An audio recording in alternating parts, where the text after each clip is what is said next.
There's this scene from Zankyou no Terror that I can't help but recall fondly every time I think of the series.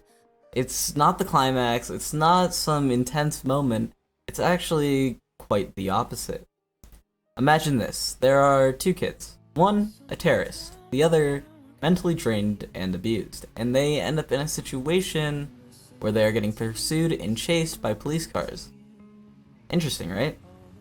But somehow, some way, this chase on the freeway seems so peaceful, as they laugh to themselves and smile like they never have before. This is all a combination of the extra animation and the soundtrack or OST that is so calming, somber, and heart-touching, gets suspenseful and climactic at the same time. Yoko Kanno is a Japanese composer who's created soundtracks for animes such as Code Geass, Cowboy Bebop, Darker Than Black, and most importantly for this video, Zankyou no Terror. She's become a household name for many anime fans, and this is due to her creative compositions that can switch from the upbeat jazzy tones of Tank to the somber satin beats of Vaughn. The aforementioned Vaughn is one of the most emotional tracks in Zankyou no Terror, and there's this special sort of feeling that individualizes the series and its soundtrack from others.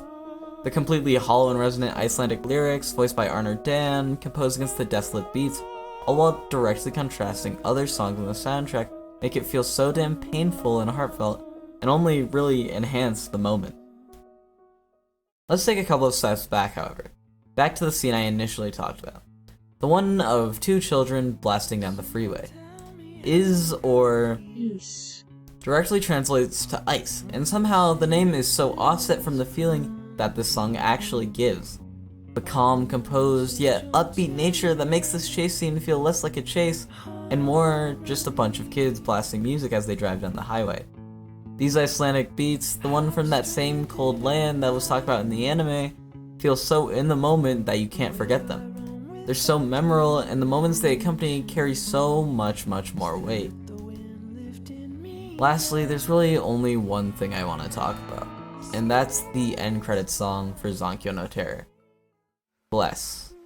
Again, featuring Arnar Dan with his lyrics, it carries a somber weight and a title I find so ironic. It's these sounds that play at the end of the series and signify the end to a storyline. So great and so complex, yet simply about two kids who wanted to change something. No spoilers for the story, but the weight this song carries is immense, and it keeps itself going until the piano fades out, to the eventual darkness that engulfs both the soundtrack and the end of the anime.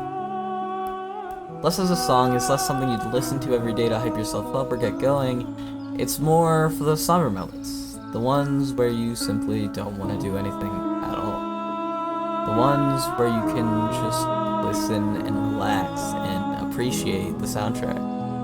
There's that moment where you can just look at life and everything around it.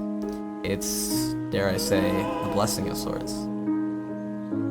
As an end note, I'd like to say that Yoko Kanno as a composer is one of the best I've seen in anime, and this soundtrack sticks out to me more and more, even if you remove it from the scenes it's associated with. I highly recommend you listen to the OST, and more, watch the anime. The scenes feel even more complete there, and you won't miss the soundtrack that is so damn beautiful.